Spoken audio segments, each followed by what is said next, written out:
नमस्कार दोस्तों, मेरा नाम है नितिन शर्मा। आप देख रहे हैं स्कूल से एसएससी यूट्यूब चैनल। आज की कक्षा में हम लोग राजस्थान में जो 1857 की क्रांति हुई थी उस पे एक मैराथन क्लास लेने वाले हैं। इस क्लास में हम लोग कंप्लीट 1857 के रिवोल्ट को पूरा पढ़ेंगे। साथ ही में हम लोग लास्ट में प्रैक्टिस क्वेश्चंस भी करेंगे जो कि प्रीवियस ईयर एग्जाम्स में आए हुए हैं। 15 से 20 क्वेश्चन हम लोग करेंगे, तो सेशन के एंड तक बने रहिएगा। मेरी गारंटी है इस सेशन से बाहर इस टॉपिक से एक भी प्रश्न नहीं जाएगा। हम लोग आगे बढ़ते हैं और मैं तुम्हें स्टार्टिंग से टॉपिक के बारे में समझाता हूं और फिर लास्ट में हम लोग प्रश्न करेंगे। चलिए देखिए, जो 1857 का रिवोल्ट है कि जो 1857 का जो रिवोल्ट है वो एक्चुअल में उसकी प्लानिंग पहले हम देख लेते हैं कहां पे हुई थी। उसकी प्लानिंग हुई थी लंदन में। ठीक है, 1857 के रिवोल्ट की प्लानिंग हुई थी लंदन में। और इसके योजनाकार कौन थे? इसके योजनाकार थे अजीमुल्ला, नाम लिख देते हैं, अजीमुल्ला व रानोजी बापू। ये दोनों इसके योजनाकार थे और इन दोनों ने मिलकर इसकी लंदन में प्लानिंग की थी। ठीक है, अब जो क्रांति थी उसकी तिथि जो थी वो निर्धारित की गई थी कब? 28 नहीं 30 मई। 30 मई 1857 को क्रांति की तिथि निर्धारित की गई थी। लेकिन हम जो भारतीय लोग हैं उनको कुछ ज्यादा ही जल्दी रहती है, तो भारत में क्रांति की शुरुआत हो गई थी 10 मई को और राजस्थान में क्रांति की शुरुआत हो गई थी 28 मई को। ठीक है, आपको तीनों डेट्स याद रखनी है, तीनों डेट्स ही इंपॉर्टेंट है, 10 मई, 28 मई और 30 मई। अब हम लोग बात कर लेते हैं उस टाइम पे जो भी जिस भी पोस्ट पे बैठे हुए थे उनकी। तो इस समय पर जो ब्रिटेन के प्रधानमंत्री हैं, जो पीएम ऑफ ब्रिटेन, ब्रिटेन को बी से लिख देते हैं, काफी आप समझ जाएंगे, वो थे पामस्टन। ब्रिटेन के जो प्रधानमंत्री हैं वो थे पामस्टन। उस टाइम पे कब? जब 1857 की क्रांति हुई थी, तो 1857 में ब्रिटेन के प्रधानमंत्री कौन थे? पामस्टन। और हमारे जो गवर्नर जनरल थे वो कौन थे? गवर्नर जनरल जी, जो मतलब भारत में सर्वोच्च पद होता था गवर्नर जनरल का, वो थे लॉर्ड कैनिंग। Lord Canning. आपको ग्राफिक टाइप की कच कच की आवाज आ रही होगी, थोड़ा इग्नोर कीजिएगा, इसी से तो पढ़ा रहा हूं, ये तो चलाना ही पड़ेगा। उसके बाद में अंत में हम लोग देखें तो राजस्थान के संदर्भ में जो उच्च अधिकारी था वो होते थे एजीजी। एजीजी कौन था उस टाइम पे? उस टाइम पे एजीजी था पैट्रिक लॉरेंस। Patrick Lawrence. ठीक है, अब हम लोग देखें कि एक्चुअल में हुआ क्या था, इसकी शुरुआत कहां से, मतलब इस क्रांति के बीज बोने शुरू हुए थे। ठीक है, ये सब हम लोगों ने पढ़ लिया। आगे चलते हैं, नेक्स्ट स्लाइड निकाल देता हूं मैं, वहां पे हम लोग चर्चा करेंगे सहायक संधियों की। ठीक है, यहां पे हम लोग चर्चा करेंगे सहायक संधियां। ठीक है, अब देखिए सहायक संधियां हुई कब थी राजस्थान में, पहले ये बता दीजिए। तो राजस्थान में जो सहायक संधियां हुई थी वो 1817 और 18 में हुई थी। ठीक है, सहायक संधियों का जन्मदाता किसे माना जाता है, पहले हम लोग ये देख लेते हैं। सहायक संधियों का जन्मदाता किसे माना जाता है? Lord Wellesley. लॉर्ड वेलेजली को सहायक संधियों का जन्मदाता माना जाता है। आगे हम लोग बात करें तो सबसे पहले भारत के संदर्भ में बात कर लेते हैं। अभी भारत में सबसे पहले सहायक संधियां स्वीकार किसने की थी? तो एक रियासत है भारत में, आप लोग अच्छी तरह से परिचित होंगे। गलत लिख दिया, एक मिनट इरेज कर देते हैं। हैदराबाद। सबसे पहले हैदराबाद ने 1798 में, ठीक है, 1798 में संधि स्वीकार की थी। और हैदराबाद के जो शासक थे वो कौन थे? हैदराबाद के शासक थे निजाम अली। हैदराबाद के शासक थे उस टाइम पे निजाम अली।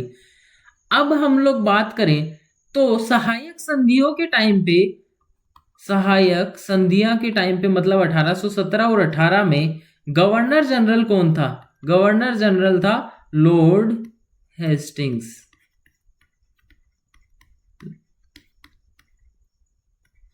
हेस्टिंग्स गलत हो गया, थोड़ा सही कर देते हैं। एक मिनट। हेस्टिंग्स, ठीक है। लॉर्ड हेस्टिंग्स जो थे वो 1817-18 में गवर्नर जनरल थे। आगे हम लोग बात करें तो गवर्नर जनरल का एक प्रतिनिधि था जिसका नाम था चार्ल्स मैटकोफ। चार्ल्स मैटकोफ जो है वो गवर्नर जनरल का प्रतिनिधि था इन सहायक संधियों में, सहायक संधियों में, ठीक है। आगे हम लोग देखें तो गवर्नर जनरल का जो ये प्रतिनिधि था इसी ने ही देसी रियासतों के साथ में संधियां की थी। गवर्नर जनरल के प्रतिनिधि चार्ल्स मैटकोफ ने देसी रियासतों के राजाओं के साथ संधियां की थी। अब हम लोग राजस्थान के संदर्भ में बात करते हैं। आगे स्लाइड निकाल लेते हैं। यहां पे हम लोग देखते हैं कि राजस्थान के संदर्भ में, राजस्थान में सहायक संधियां,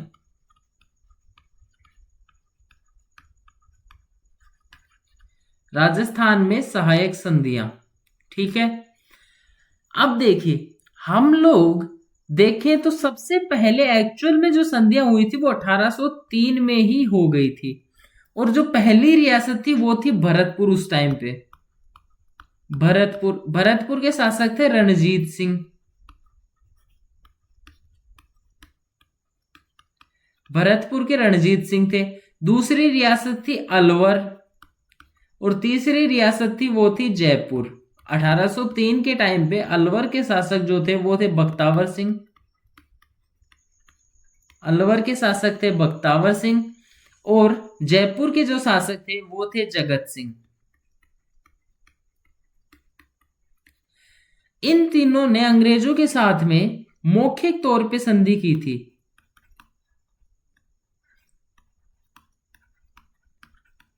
मौखिक तौर पे इन तीनों ने अंग्रेजों के साथ में संधियां की थी, लेकिन बाद में आगे चलकर, आगे जब लोग चले तो आगे ये तीनों संधियां निरस्त हो गई और फिर एक संधि आई सहायक संधियां जो 1817 में 17-18 में एक्चुअल में हुई, जो लागू हुई, वो जो सबसे पहले की थी वो किसने की थी? वो थी करौली रियासत ने, ठीक है। याद रखना ये एग्जाम में बहुत बार पूछा जा चुका है और बहुत बार रिपीट होता है। करौली ने की थी 9 नवंबर 1817 को सहायक संधि, ठीक है। दूसरी जो रियासत थी, इससे पहले हम लोग देख लेंगे कि जो करौली है इसके शासक कौन थे? इसके शासक थे हरबख्शपाल। करौली के शासक थे हरबख्शपाल। अब हम लोग दूसरी रियासत के बारे में देखते हैं, वो हम लोग नेक्स्ट स्लाइड में देखेंगे। दूसरी रियासत जो थी वो थी टोंक। टोंक रियासत थी। टोंक ने 15 नवंबर को सहायक संधि मतलब हस्ताक्षर किए थे 15 नवंबर 1817 को। और टोंक के जो शासक थे वो कौन थे? अमीर खां पिंडारी। टोंक के शासक थे अमीर खां पिंडारी, ठीक है। अब तीसरी रियासत की चर्चा करें तो वो थी कोटा। कोटा ने 26 दिसंबर को सहायक संधियां स्वीकार की थी। कोटा के शासक का नाम था उम्मेद सिंह, लेकिन वास्तविक तौर पे इन्होंने संधि पत्र पर हस्ताक्षर किए ही नहीं थे। इनका एक दीवान था, हस्ताक्षर जो किए थे वो किए थे जालिम सिंह। हस्ताक्षर किए थे जालिम सिंह ने, ठीक है। तो आई होप कि आपको तीनों के बारे में पता चल गया होगा। सबसे पहले कौन सी थी? करौली थी जिसने 9 नवंबर को की थी। उसके बाद में जो दूसरी रियासत थी वो थी टोंक। टोंक ने 15 नवंबर को की थी।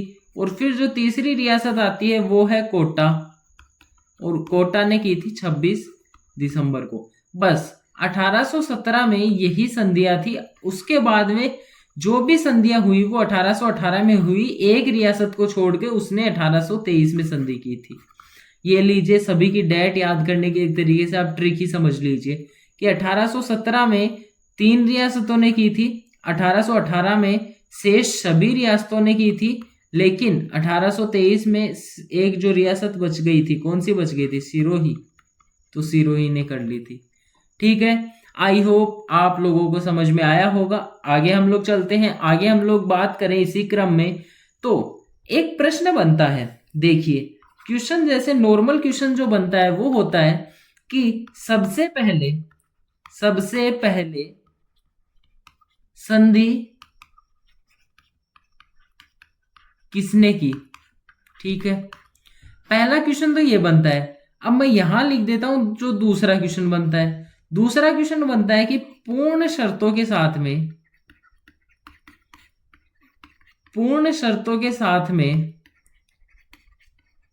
संधि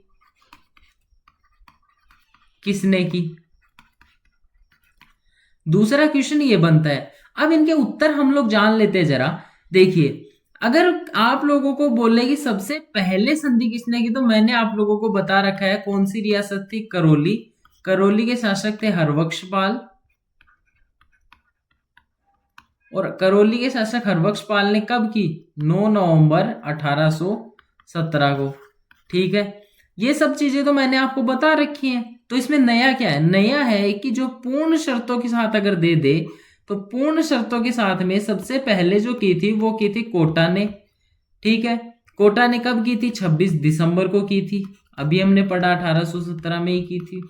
ठीक है, पूर्ण शर्तों के साथ में दे तो क्या लिखेंगे? कोटा। अगर सबसे पहले पूछ ले तो लिखेंगे क्या? करौली।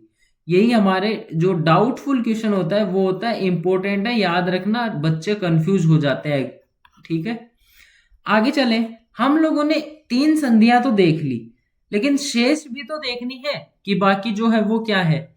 देखिए, मैंने अभी आपको बताया कि जो भी रियासतें हैं सारी, उन्होंने 1818 में संधियां जो है वो स्वीकार कर ली। इनमें मारवाड़ शामिल थी, इनमें मेवाड़ शामिल थी, इनमें शेष मैं बोल रहा हूं सभी रियासतें जो भी आती है वो। लेकिन एक जो थी सिरोही, इसने नहीं की। इसके शासक थे शिव सिंह। इन्होंने 1823 में जाकर संधि हस्ताक्षर की थी। ठीक है, याद रखना। तो डैट तो मैंने आप लोगों को सारों की याद करवाई दी है। हम लोगों ने सहायक संधियां पढ़ ली हैं। अब हम लोग पढ़ते हैं कि आगे हम लोग देखें तो देखो, अंग्रेज जो थे उनका एक विभाग था, एक्चुअल में जो कमिश्नरी थी, जो उनका केंद्र था वो अजमेर में था। अब ये केंद्र कभी ना कभी तो बना ही होगा ना, ये केंद्र कभी ना कभी तो बना होगा। तो ये बना कब था? ये बना था 1832 में। अजमेर में चीफ कमिश्नरी की स्थापना हुई। ठीक है, 1832 में चीफ कमिश्नरी की स्थापना हुई। अब अंग्रेज लोग थे कहां से? इंग्लैंड से थे। ठीक है, उनको गर्मी ज्यादा लगती थी, अपने राजस्थान में पड़ती थी एकदम भयंकर गर्मी, ऐसा है नहीं। तो गर्मी तो इनको भी लगेगी ना। तो इन्होंने 1845 में क्या किया? एक ग्रीष्मकालीन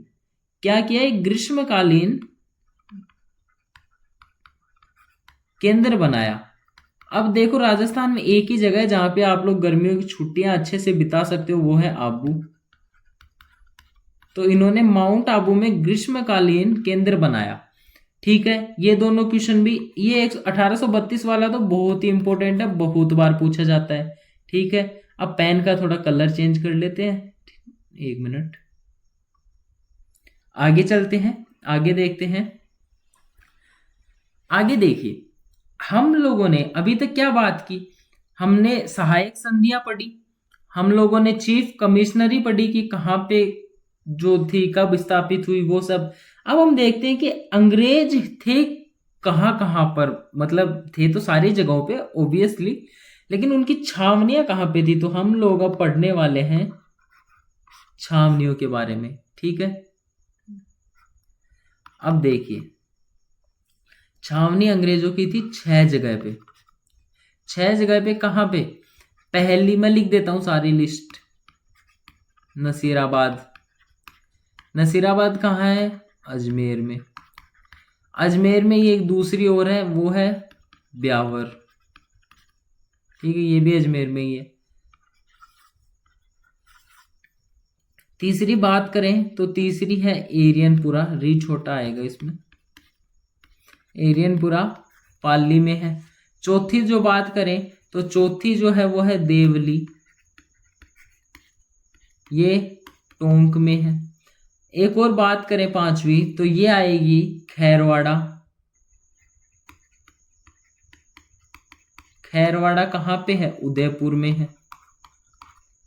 ठीक है, अब छठी जो बात करें, छठी जो छावनी है वो है कौन सी? वो कौन सी रह गई इसमें? एक और रह गई ना, हाँ, नीमच। नीमच जो है वो एमपी में है, मध्य प्रदेश में है। ठीक है, अब देखिए एक्चुअल में आप लोगों के दिमाग में क्या उठ रहा होगा, अभी क्या प्रश्न बन रहा होगा कि जो नीमच छावनी है वो तो मध्य प्रदेश में है, तो उसको हम लोग यहाँ पे काउंट क्यों कर रहे हैं राजस्थान में?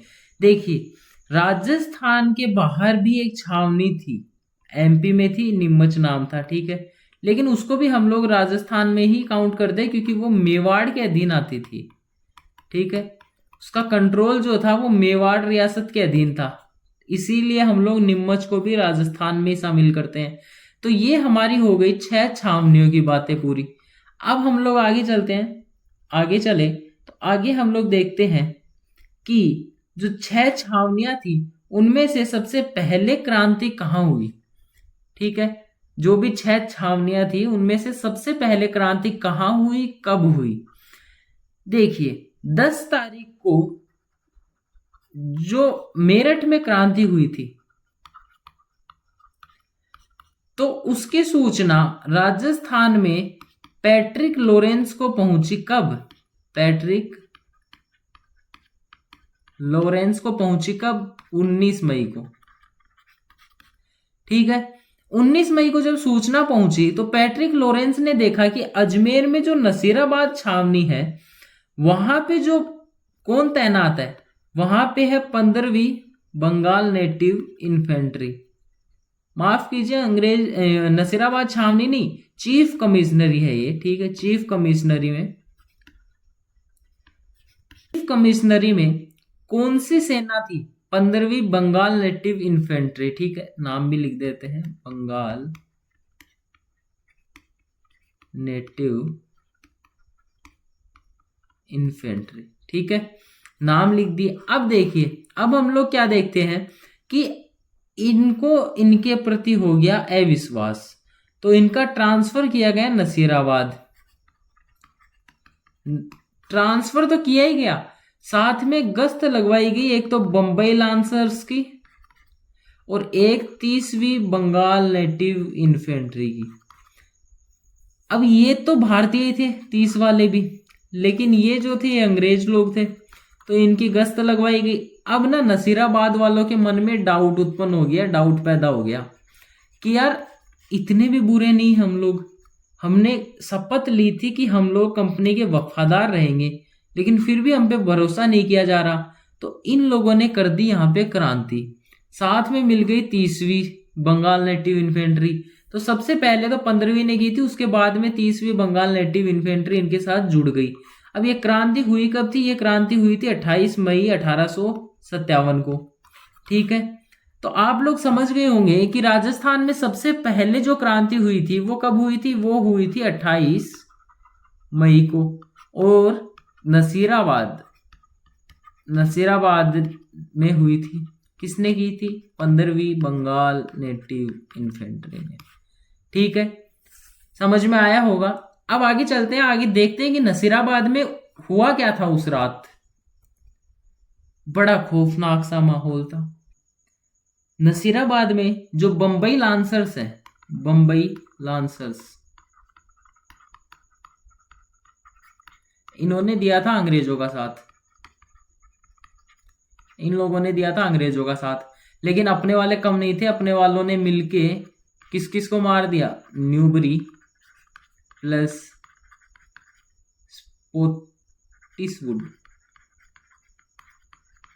स्पोटिसवुड को मार दिया।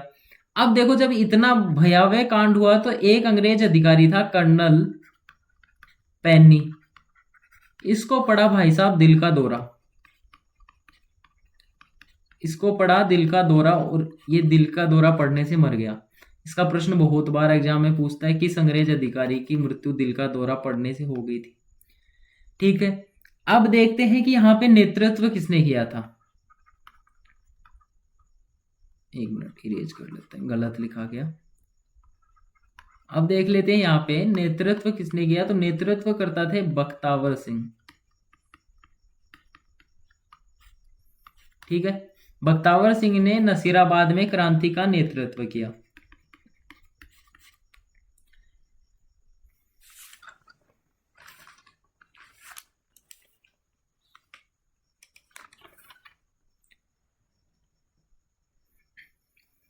अब देखिए, ये लोग जो थे ये क्रांति करके गए दिल्ली। दिल्ली जाकर इन्होंने क्या की, मेरठ, एक मिनट क्या हो गया, हाँ, दिल्ली जाकर इन लोगों ने मेरठ के जो क्रांतिकारी हैं उनका किया क्या, सहयोग। अब वो सहयोग किया कैसे वो मैं बताता हूं। देखो, यहाँ पे बहादुर शाह जफर है। ठीक है, रेड वालों को मैं अपने वालों से लिख रहा हूँ। ठीक है, मतलब ये अपने ही लोग थे। यहाँ पे बहादुर शाह जफर है। जब अंग्रेजों को पता चला कि बहादुर शाह जफर ही नेतृत्व कर रहा है इन सब क्रांति वगैरह का, तो उन्होंने जाकर इसको घेर लिया। ठीक है, बहादुर शाह गिर गया। अब हम लोग पेन का कलर लाल करते हैं। इनको जाके जो मेरठ के क्रांतिकारी थे 10 मई को जिन्होंने क्रांति की, वो दिल्ली पहुंचे और उन्होंने अंग्रेजों को घेर दिया। अब क्या हुआ, अब अंग्रेज और भी आए, अंग्रेजों को पता चला कि ऐसा ऐसा हो रहा है, तो अंग्रेजों ने इनको भी घेर लिया। अब अपने वाले फंस गए बहुत ही बुरे संकट में, क्योंकि मेरठ वाले तो इस स्थिति में थे कि मेरठ वाले न घर के थे न घाट के थे। मतलब देखो, इधर भी अंग्रेज और इधर भी अंग्रेज, तो पिटते ये बहुत बुरे। लेकिन अपने वाले जो नसीराबाद वाले थे वो पहुंच गए और उन्होंने अंग्रेजों को घेर के ये बुरी मौत मारी है ना, पूछो ही मत। तो यहां पे अपने वालों ने मेरठ के जो क्रांतिकारी थे उनकी रक्षा की। इसका प्रश्न एग्जाम में पूछा जाता है, बहुत बार पूछा गया है कि हमारे जो राजस्थान है उसकी किस छावनी के सैनिकों ने मेरठ के क्रांतिकारियों का सहयोग किया था। तो वो हो गए नसीराबाद के। ठीक है, ये समझ में आया होगा। आगे चलते हैं। लेकिन हम लोग ना एक चीज स्किप कर गए अभी, हम लोग शासक नहीं पढ़ पाए अभी। हम लोगों ने शासकों के नाम नहीं पढ़े। शासकों के नाम देख लेते हैं कि क्रांति के टाइम पे कौन किस रियासत का शासक था। देखो, मैं तुम्हें फटाफट से ट्रिक समझ लो, ऐसी ट्रिक ही बताने वाला हूं। देखो, राम सिंह जो थे, सबसे पहले एक नाम याद रखना है आप लोगों को कि राम सिंह। ठीक है, अब राम सिंह जो थे वो 3 रियासतों के शासक थे। पहली जयपुर, दूसरी कोटा और तीसरी बूंदी। राम सिंह का नाम कोटा में इंपॉर्टेंट रहेगा, जयपुर में पूछा जाएगा, बूंदी में कुछ खास है नहीं। ठीक है, लेकिन 2 जगह पे तो आपको याद रखना है, फिर कोटा बूंदी तो वैसे भी याद हो ही जाता है, तो तीनों आपको इजीली याद हो जाएंगे। अब एक थे लक्ष्मण सिंह। लक्ष्मण सिंह का नाम इतना इंपॉर्टेंट है ना, इतना इंपॉर्टेंट है कि पूछो मत, क्योंकि ये थे शाहपुरा के शासक और इनकी कहानी हम लोग अब पढ़ने वाले हैं आगे, जो छावनी हम लोग पढ़ेंगे उसी में। और लक्ष्मण सिंह जो थे वो एक थे डूंगरपुर के शासक, एक डूंगरपुर के शासक थे। तो 5 रियासतों के शासक याद हो गए। अब छठा आप लोग ये इस प्रकार से याद रख सकते हैं कि मारवाड़ के तख्त पे कौन बैठा था, तख्त सिंह। ठीक है, मेवाड़ का स्वरूप था बहुत ही सुंदर, क्योंकि मेवाड़ में उदयपुर जैसे जगह आती हैं, तो मेवाड़ का स्वरूप सुंदर था, तो स्वरूप सिंह। उसके बाद में बीकानेर, बीकानेर की बात करें तो बीकानेर में थे सरदार सिंह। बीकानेर में कौन थे, सरदार सिंह हो गए। और कोई छूट रहेंगे, हाँ एक छूट रहे, एक थे पृथ्वी सिंह। पृथ्वी सिंह तो जो थे वो थे झालावाड़, झालावाड़ रियासत के शासक थे। और जो झालावाड़ रियासत है ये इंपॉर्टेंट है, ये पृथ्वी सिंह ये काम आएंगे कहां पे, जब हम लोग पढ़ेंगे तात्या टोपे, राजस्थान में, इन राजस्थान। ठीक है, तो वहां पे झालावाड़ के पृथ्वी सिंह है वो काम आएंगे। यहाँ पे इनके बीच में एक युद्ध हुआ था, रलायता पलायता का युद्ध। रलायता पलायता का युद्ध, ये युद्ध हुआ था 1858 ईस्वी में। ठीक है, 1858 ईस्वी में। चलिए आगे चलते हैं। हम लोगों ने नसीराबाद जो छावनी है वो कंप्लीट पढ़ ली है, शासकों के नाम भी हमने देख लिए हैं।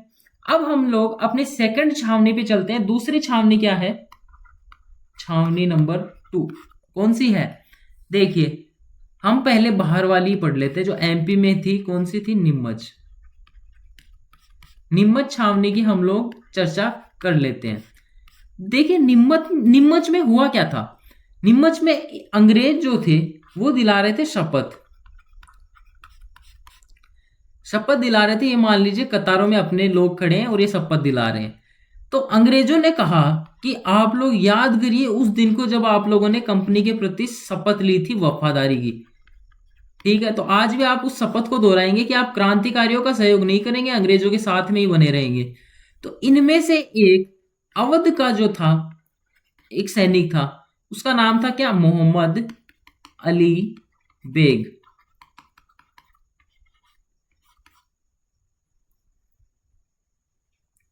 ठीक है, मोहम्मद अली बेग ने अंग्रेजों को कहा कि क्या आप लोगों ने भी अवध में अपनी शपथ का पालन किया था? अवध में क्या किया था इन लोगों ने? अवध के जो शासक थे, शासिका थी, शासक नहीं थे, शासिका थी। तो अवध की जो शासिका थी उस पर कुशासन का आरोप लगाया और उनके राज्य को हड़प लिया।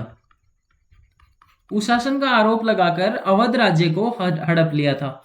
तो इससे ना आम जनता में रोष था थोड़ा। तो मोहम्मद अली बेग ने बोला ये कि हम लोग ऐसा क्यों करें जब आप लोगों ने ही नहीं किया। तो और मोहम्मद अली बेग के समर्थन में आ गए थे अपने जो इंडिया वाले लोग हैं। उन्होंने क्या किया, यहाँ पे मार काट चालू कर दी।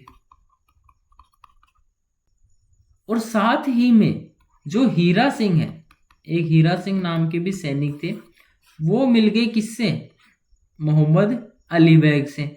तो इन दोनों ने किया यहाँ पे क्रांति का नेतृत्व। ठीक है, मोहम्मद अली बेग और हीरा सिंह ने, इन दोनों ने मिलकर अंग्रेजों परिवारों को मारना शुरू कर दिया। ठीक है, मारना शुरू कर दिया।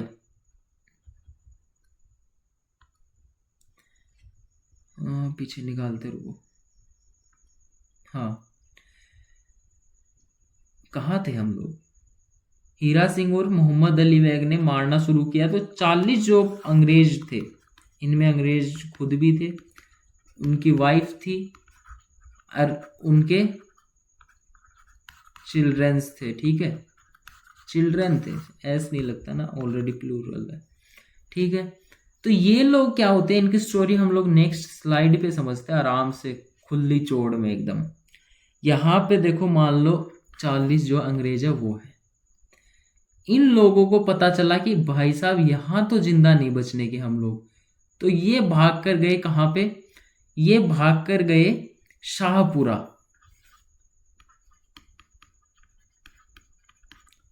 दोबारा भगाते हैं इन्हें, लाइन मिट गई है। हाँ, शाहपुरा में एक शासक थे, मैंने अभी आपको बताया, लक्ष्मण सिंह। इन्होंने क्या किया, ये जो 40 अंग्रेज लोग थे इनको अंदर घुसाने से ही मना कर दिया, दुर्ग के किवाड़ ही नहीं खोले, इनको दुर्ग में शरण नहीं दी। तो इन लोगों ने कहाँ पे चले गए? यहाँ पे थे डुंगाला गांव। कौन सा गांव? डुंगाला गांव। वहां के किसान थे रुंगाराम,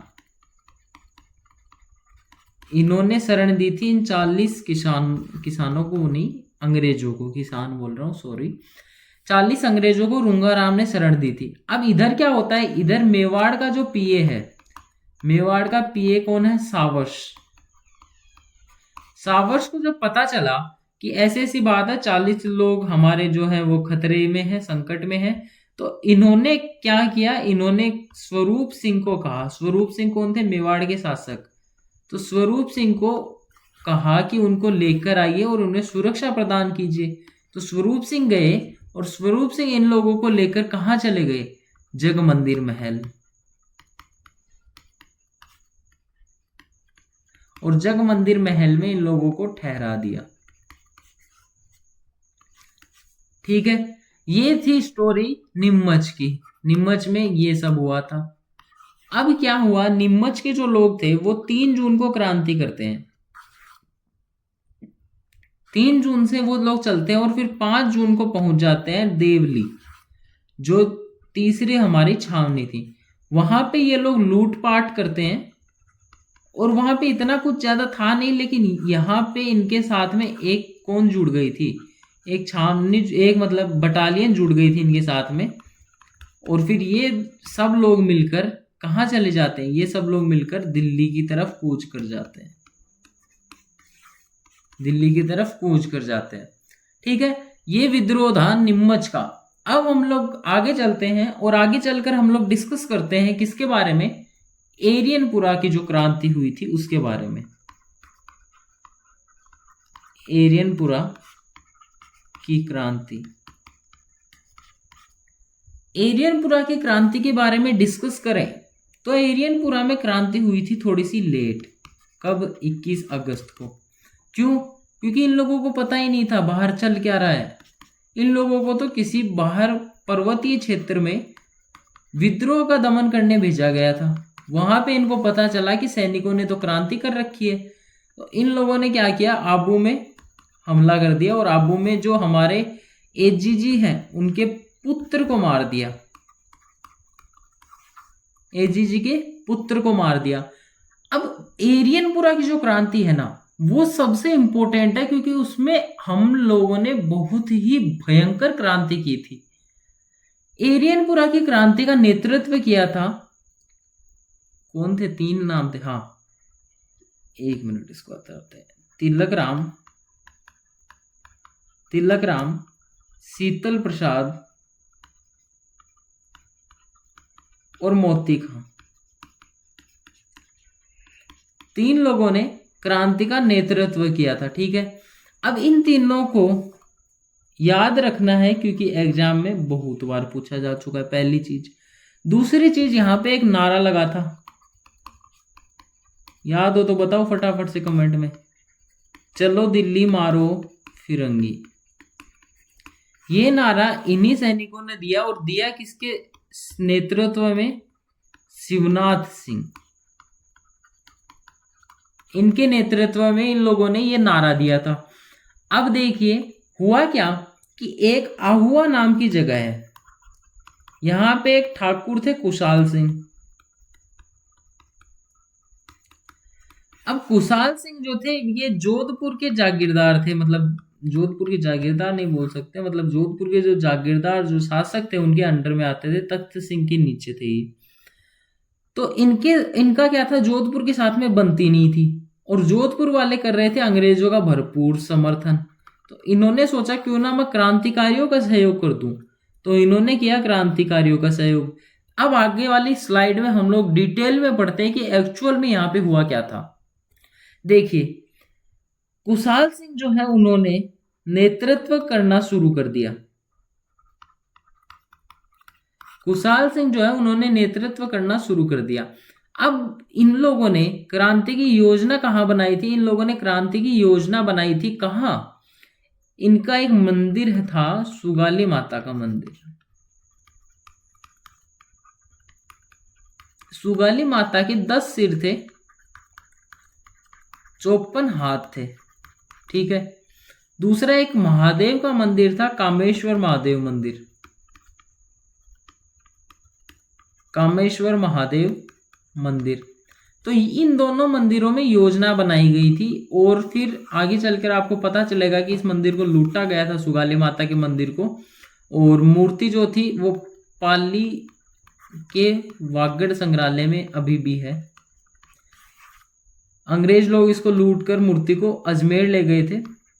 वर्तमान में ये पाली के बागड़ है कि वांगड़, ऐसे कुछ बागड़ है शायद, बागड़ संग्रहालय में संग्रहित है।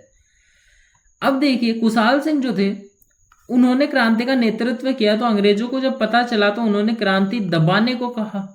तो क्रांति दबाने के लिए एक तो आए ओनाड सिंह, ओनाड सिंह आए, एक आए कुशल राज सिंधवी, एक आए कुशलराज सिंधवी और एक आए कौन, फोकट में आए थे हीथकोट, कोई काम ही नहीं था। 3 आए, इन्होंने नेतृत्व किया जोधपुर की सेना का, नेतृत्व किया जोधपुर की सेना का। अब देखिए यहां पे जो युद्ध हुआ इसको बोलते हैं हम लोग बिथोड़ा का युद्ध। बिथोड़ा है कहां पे, बिथोड़ा है पाली में का युद्ध। अब युद्ध के परिणाम क्या निकले, आप लोग देसी भाषा में याद करें तो ओनाड़ सिंह की तो नाड़ काट दी गई, मतलब इनको मार दिया गया। हीथकोट है जो फोकट में आए थे ये भी मारे गए। कुशलराज सिंधवी है, अब इनको तो छोड़ेंगे ही, एक आध को तो भागने का मौका ही देंगे, तो कुशलराज सिंधवी भाग गए थे। ठीक है, अब अंग्रेज जो थे वो हो गए क्रोधित, क्योंकि भाई हार का सामना मिला था। अंग्रेज लोग एकदम तिलमिला उठे। तो एक दूसरा युद्ध हुआ, वो था चेलावास, चेलावास का युद्ध। ये युद्ध कुछ ज्यादा दिन नहीं, ये पहले वाला डेट नहीं बताई ना, 8 सितंबर को हुआ था।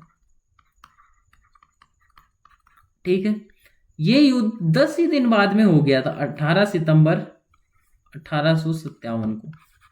ठीक है, 18 सितंबर 1857 को जो ये युद्ध हुआ, इस युद्ध में कौन कौन था, एक तो कुशाल सिंह था, सामने कौन था, एक तो भाई साहब आया था एजीजी पैट्रिक लॉरेंस, एक आया था पीए मोंक मैसन मारवाड़ का। ठीक है, और साथ में जोधपुर की सेना। अब युद्ध के परिणाम इसमें भी आप सुनकर चौंक जाएंगे। एजीजी ने तो भागकर अपनी जान बचाई, पीए भाग पाया नहीं तो इसकी गर्दन काट के आहुआ के किले पर टांग दी गई। ठीक है, और जोधपुर की सेना की पराजय हुई। तो इन लोगों की तो हार हो गई, कुशाल सिंह जीत गए। और अंग्रेज लोग अब सोचिए कितना ज्यादा गुस्सा हुए होंगे, तो उन लोगों ने कर्नल होम्स को बुलाया। आगे स्लाइड में देखते हैं, इन लोगों ने बुलाया कर्नल होम्स को।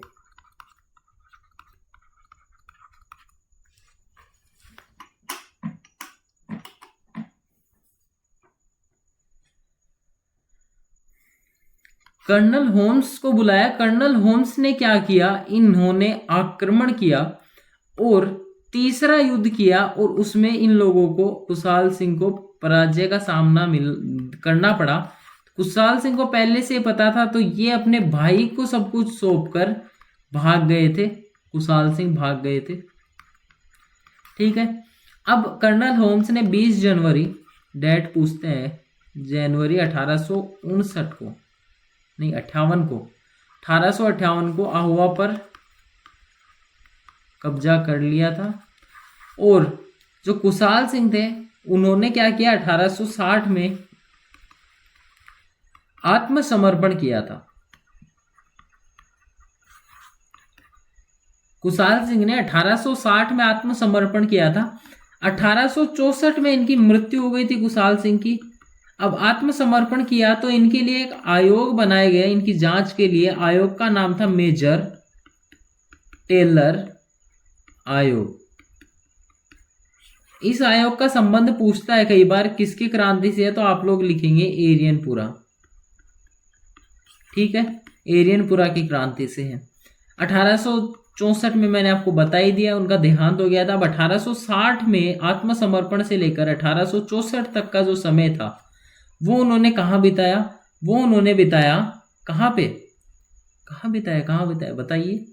उन्होंने उदयपुर में अपना समय व्यतीत किया। ठीक है, उदयपुर में अपना समय व्यतीत किया, अंतिम समय जो था वो उदयपुर में व्यतीत किया।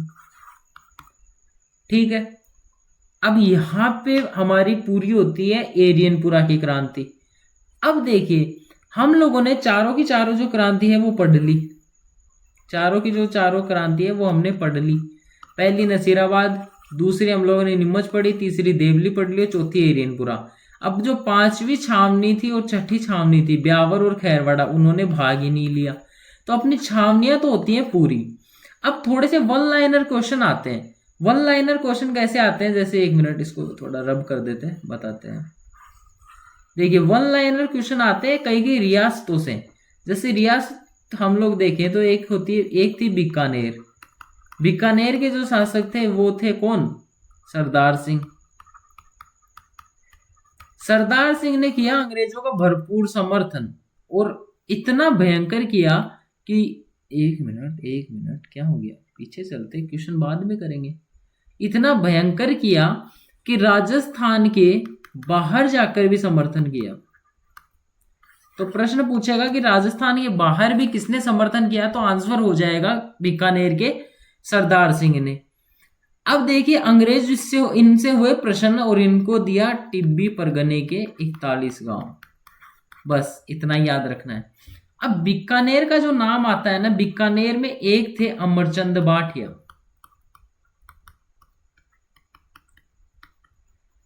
अमरचंद बाठिया का संबंध भी बीकानेर से ही है। ये क्या करते थे, ये ग्वालियर में व्यापारी थे, और व्यापारी थे तो पैसा तो था ही इनके पास, तो इन्होंने सहयोग कर दिया तात्या टोपे और लक्ष्मीबाई का। तात्या टोपे और लक्ष्मीबाई का इन्होंने सहयोग कर दिया, तो दुश्मनों ने मतलब अंग्रेजों ने इनको फांसी दे दी। ठीक है, अब देखिए एक रियासत की बात पूरी होती है। अब एक रियासत थी टोंक। टोंक में क्या हुआ था, टोंक में ना मुस्लिम महिलाओं ने भाग लिया था।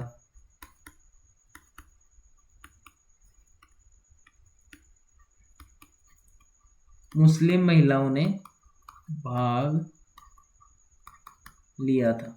ठीक है, अब देखिए ये जो इंफॉर्मेशन है हमें मुस्लिम महिलाओं वाली, ये मिलती कहां से है, मोहम्मद मुजीब की एक पुस्तक है आजमाइश।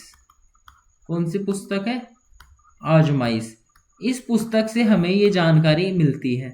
तो टोंक रियासत के बारे में भी आप लोगों को इतना ही याद रखना था। अब हम लोग बाकी की रियासतों के बारे में चर्चा करें तो हम लोग देखते हैं कि तीसरी जो रियासत आती है वो है धौलपुर।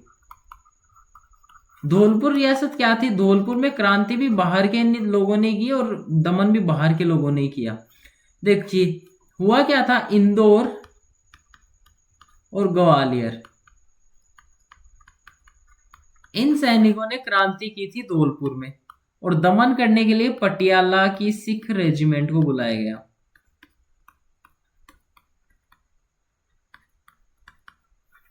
दमन के लिए पटियाला की सिख रेजिमेंट को बुलाया गया था। यह धौलपुर की क्रांति थी। अब एक रियासत थी भरतपुर।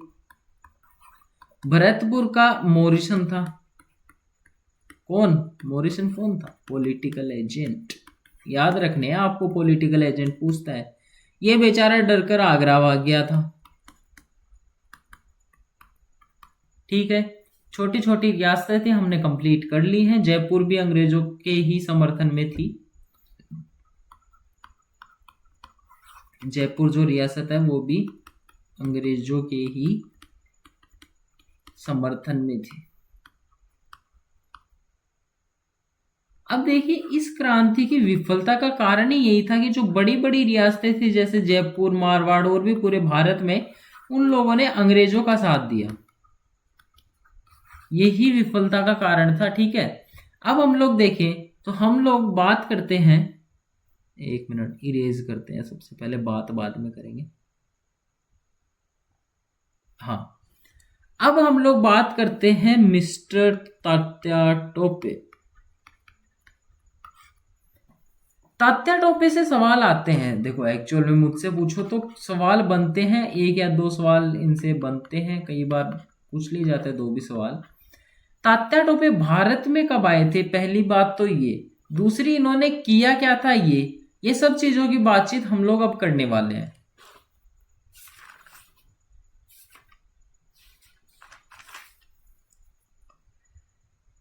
देखिए आप लोग याद रख सकते हैं 8/8/58, 8 अगस्त 1858 में तात्या टोपे राजस्थान आए थे। मैंने भारत बोल दिया था क्या पहले, राजस्थान में कब आए थे ये बोलना था मुझे, मैंने भारत बोल दिया, सॉरी। 8/8/58 को तात्या टोपे राजस्थान में आए थे, ठीक है। उसके बाद में 9 अगस्त को, अगले ही दिन 9/8 को ये पराजित हो गए किससे? मिस्टर रॉबर्टसन, इनसे पराजित हो गए। अब एक युद्ध हुआ रलायता पलायता, मैंने आपको बताया ये युद्ध 1858 में हुआ था।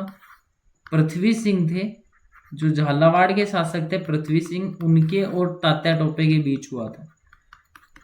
अब विजय हुई तात्या टोपे की, तो इन पे 5 लाख का युद्ध हर्जाना लगा दिया गया। किस पे? पृथ्वी सिंह पे, ठीक है। उसके बाद में हम लोग और चर्चा करें तो हम लोग देखेंगे कि 11 दिसंबर 1858 को इन्होंने आक्रमण किया बांसवाड़ा पे। तो ये जो शासक था ये बांसवाड़ा छोड़कर ही भाग गया। जो बांसवाड़ा का शासक था वो बांसवाड़ा छोड़कर ही भाग गया। एक मिनट, क्या हो रहा है? हाँ, बांसवाड़ा का शासक जो था वो बांसवाड़ा छोड़कर ही भाग गया। तात्या टोपे जो है वो हर जगह पे घूमे थे। तात्या टोपे राजस्थान के हर जिले में गए, सिर्फ जैसलमेर को छोड़कर, और हर जगह से इनको मदद मिली। अब दूसरी चीज, सीकर के एक थे भैरव सिंह, इन्होंने मदद की थी तात्या टोपे की। किसने? भैरव सिंह ने। तो भैरव सिंह को अंग्रेजों ने फांसी दे दी, ठीक है, याद रखना, भैरव सिंह को अंग्रेजों ने फांसी दे दी। अब दूसरी हम लोग देखें तो हम लोग पाएंगे कि शाहपुरा के सेठ के विश्वासघात के कारण तात्या टोपे पकड़े गए थे। तात्या टोपे को फांसी दे दी गई। बस कहानी का यहाँ पे होता है दी एंड। तात्या टोपे भी हम लोग पढ़ चुके। अब देखिए, एक थे हमारे डुंगजी और जवाहर जी। डुंगजी जवाहर जी ये कौन थे? ये शेखावाटी से ही थे। अमीरों का धन लूटकर गरीबों में बांटा करते थे। इन्होंने क्रांति से 10 वर्ष पूर्व ही 1847 में ही नसीराबाद को लूट लिया था। नसीराबाद क्रांति को, छावनी को लूट लिया था, ठीक है। इनके बारे में बस आपको याद रखना है, ये शेखावाटी से ही थे और 1847 में नसीराबाद क्रांति को इन लोगों ने लूटा था। अब एक नाम जो था है, एक नाम सामने आता है, वो एग्जाम में बहुत ही ज्यादा इंपॉर्टेंट है। कैसे है? देखिए, नाम आता है अभय सिंह चिमन सिंह। ये कौन थे? ये सिरोही के भाकर ढाणा क्षेत्र से थे। सिरोही के भाकर ढाणा क्षेत्र से संबंधित थे, ठीक है। आई होप आप लोगों को समझ में आया होगा। इतना हम लोग पढ़ चुके हैं। इसके बाद में हम लोग कुछ एक बुक्स देख लेते हैं और फिर हमारी क्रांति होती है कंप्लीट। देखिए, इरेज कर लेते हैं सबसे पहले तो। स्लाइड खत्म हो गई है, नई ऐड कर लेनी चाहिए थी पहले ही। देखिए, बुक्स देखिए, Rajasthan roles in the struggle of Rajasthan roles in the struggle of 1857। ये बुक थी नाथुराम खड़गावत, ठीक है। आगे एक आती है म्यूटिनिटीज इन राजस्थान। ये अजमेर के प्रशासनिक अधिकारी थे, मेजर प्रिचार्ड, उनकी पुस्तक है, ठीक है। तीसरी पुस्तक मैंने आपको बताई आजमाइश। ये मोहम्मद मुजीब की पुस्तक है। आजमाइश जो पुस्तक है वो मोहम्मद मुजीब की पुस्तक है। आगे एक है मुलकरा मीठा ठग। देखिए, मीठा शब्द से आप याद रख सकते हैं शंकरदान सामोर। ठीक है, मुल्लकरा मीठा ठग शंकरदान शामोर ने लिखी थी। आगे हम लोग बात करें तो वीर सतसई जो कि इंपॉर्टेंट है, ये लिखी थी सूर्यमल मिश्रण। इसमें एक ना वो थी, इल्ला न देनी आलनी हालर या हुल रहा है, पूत सिखावे पालने मरण बढ़ाए मान। ये ना एग्जाम में पूछी हुई थी ये लाइन, ठीक है, एग्जाम में पूछी हुई थी कि किसकी ग्रंथ से, जो किसकी पुस्तक है उससे संबंधित थी, तो ये सूर्यमल मिश्रण की बुक से संबंधित थी। आगे एक पुस्तक है भारत का प्रथम स्वतंत्रता संग्राम, किस नाम से है? भारत का प्रथम स्वतंत्रता संग्राम, ये वीडी सावरकर की बुक थी। अब चलिए, अब हम प्रश्नों की तरफ बढ़ते हैं, प्रश्न करेंगे 15 से 10-15 प्रश्न करेंगे। उसके बाद में एक ना पूरा सेट ही बना देंगे 1857 की क्रांति का 70-80 प्रश्नों का, ठीक है। चलिए प्रश्न करते हैं कि राजस्थान में 1857 की जो क्रांति थी उसके समय एजीजी कौन थे? Option A captain Webb, option B George Patrick Lawrence, Heathcote या लॉर्ड वेलेस्ली। मैंने आपको बताया जॉर्ज पैट्रिक लॉरेंस, मैंने आपको बताया जॉर्ज पैट्रिक लॉरेंस। चलिए आगे चलते हैं। आगे हमारा प्रश्न है, हम देखते हैं अंग्रेजों के शासनकाल में पॉलिटिकल रेजिडेंसी का मुख्यालय कहाँ था?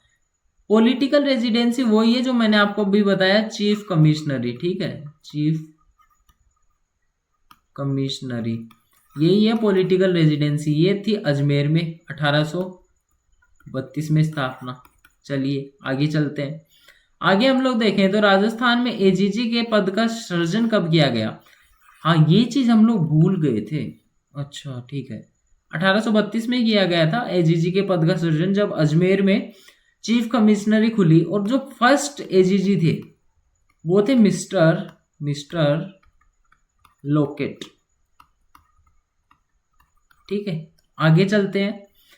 1857 के विद्रोह के समय राजस्थान में कुल कितनी सैनिक छावनियां थी? मैंने आपको बताया कुल 6 सैनिक छावनियां थी। आगे चलते हैं। 1822 में बनाई गई मेरवाड़ा बटालियन का मुख्यालय कहाँ था? मेरवाड़ा बटालियन कहाँ रहती थी, कहाँ इनका मुख्यालय था? देखिए जोधपुर जो लीजियम है, जोधपुर लीजियम, ये तो एरियनपुरा में थी, ठीक है, एरियनपुरा में। और जो मेरवाड़ा बटालियन है ये ब्यावर में थी, ठीक है, तो आंसर हो जाएगा ब्यावर। आगे चलते हैं। आगे हम लोग देखें तो राजस्थान में क्रांति का प्रारंभ 28 मई 1857 को किसके द्वारा किया गया? देखो क्रांति का प्रारंभ है तो वहां से भी आंसर सही हो जाएगा, 28 मई दे रखा है, यहां से भी सही हो जाएगा। देखिए मैंने आपको बताया कि क्रांति किसने की थी? 15 Bengal native infantry plus 30 Bengal native infantry. तो ऑप्शन में सिर्फ नेटिव इन्फेंट्री दिया है तो वही आंसर हो जाएगा ना। आगे चलते हैं। आगे हम लोग देखें तो राजस्थान में 1857 की क्रांति का केंद्र नहीं था, कहाँ नहीं था? आउवा में था, नीमच में था, जयपुर में नहीं था, अजमेर में था क्योंकि नसीराबाद में हुई थी क्रांति, तो जयपुर में नहीं था। तो यही हमारा फाइनल आंसर हो जाएगा, क्या? जयपुर। आगे चलते हैं। 1832 में अंग्रेजों ने जोधपुर लीजियम का गठन किया, जिसका केंद्र कहाँ रखा? मैंने अभी भी बताया एरियनपुरा में। राजस्थान में 1857 की क्रांति सर्वप्रथम कहाँ हुई थी? यही हमने प्रश्न किया है, नसीराबाद में हुई थी 1857 की क्रांति। एक मिनट पीछे चलते हैं। 1857 की क्रांति हुई थी कब? 28 मई 1857 को। आगे चलते हैं। आगे हम लोग देखें तो राजस्थान, क्या हो गया, पागल हो रहा है क्या ये भाई? राजस्थान में कोटा राज्य के महान विद्रोह का नेतृत्व करने वाले कौन थे? राजस्थान में कोटा में ना एक जन विद्रोह हुआ था, मैं बताना भूल गया शायद। कोटा में जन विद्रोह हुआ था 15 तारीख को, 15 अक्टूबर को 1857 में। 15 अक्टूबर से पहले क्या हुआ था कि 14 जो अक्टूबर है 1857 में, वहां पे जो उनके पॉलिटिकल एजेंट जो है बर्टन, वो आए थे किसके पास में? राम सिंह के पास में। और इन्होंने कहा कि जो जयदयाल और मेहराब खां हैं ये हमारे लिए मुश्किल पैदा कर सकते हैं, इनको गिरफ्तार कर लिया जाए। और राम सिंह ने दे दी थी परमिशन, राम सिंह ने कह दिया था कि ठीक है, इनको सुबह गिरफ्तार कर लेंगे। लेकिन रात को ये बात जयदयाल और मेहराब खां को पता चल गई और इन्होंने कर दी यहाँ पे क्रांति। 15 तारीख को क्रांति हो गई। राम सिंह को किले में नजरबंद कर दिया गया और जो बर्टन थे उनका सर काटकर पूरे जो है कोटा शहर में घुमाया गया ताकि लोगों के मन से अंग्रेजों का भय निकल सके। ठीक है। उसके बाद में जो जयदयाल थे वो थे वकील, तो इनको इतना पता था कि इन्होंने क्या किया, राम सिंह जो थे उनके सिग्नेचर ले लिए कि बर्टन को मैंने मरवाया है। अब क्या हुआ, कोटा में जन विद्रोह चला 6 महीने तक। जनता ने शासन अपने हाथ में ले लिया। तो अंग्रेजों ने सहायता मांगी करौली के मदन पाल से। करौली के मदन पाल ने सहायता की और राम सिंह को छुड़वाया। तो मदन पाल की तोपों की सलामी जो थी वो 13 से 17 कर दी गई। राम सिंह की तोपों की सलामी 17 से 13 कर दी गई। साथ ही में मदन पाल को उपाधि दी गई GCI, grand commander of India, ये उपाधि दी गई। ठीक है। और तो क्या था, बस इतना ही था। जयदयाल और मेहराब खां को फांसी दे दी गई थी। ठीक, जयदयाल और मेहराब खां को फांसी दे दी गई थी। एक चीज और कि जयदयाल जो थे वो कहाँ से संबंधित थे, वो मथुरा के थे। और जो मेहराब खां थे वो कहाँ के थे, वो करौली के थे। प्रश्न बहुत बार पूछा जाता है, बच्चे कंफ्यूज होते हैं। कोटा ऑप्शन में हर बार रहता है, कोटा करके आ जाते हैं। आगे चलते हैं। वही प्रश्न है जो मैंने आप लोगों को अभी बताया कि जयदयाल और मेहराब खां का संबंध कहाँ से था, कहाँ के निवासी थे। मथुरा धौलपुर नहीं था, कोटा झालावाड़ नहीं था, कोटा धौलपुर नहीं था, मथुरा करौली था। ठीक है, आगे चलते हैं। चलिए, आज के सेशन को हम लोग यहीं पे एंड करते हैं। मिलते हैं आप लोगों से कल एक नए सेशन के साथ में। तब तक के लिए चैनल को आप लोग क्या करेंगे, सब्सक्राइब, और वीडियो को करेंगे लाइक। ठीक है, चलिए मिलते हैं फिर कभी। तब तक के लिए धन्यवाद। मैं प्रैक्टिस सेट लेके आऊंगा राजस्थान CET और पशु परिचय एग्जाम के लिए। पूरा GK पढ़ाऊंगा मैं इसी चैनल पे। तो चैनल को सब्सक्राइब कर दो, वीडियो को लाइक कर दो, शेयर करना ताकि तुम्हारे दोस्त लोग भी देख सके। चलिए मिलते हैं बाद में। Thank you.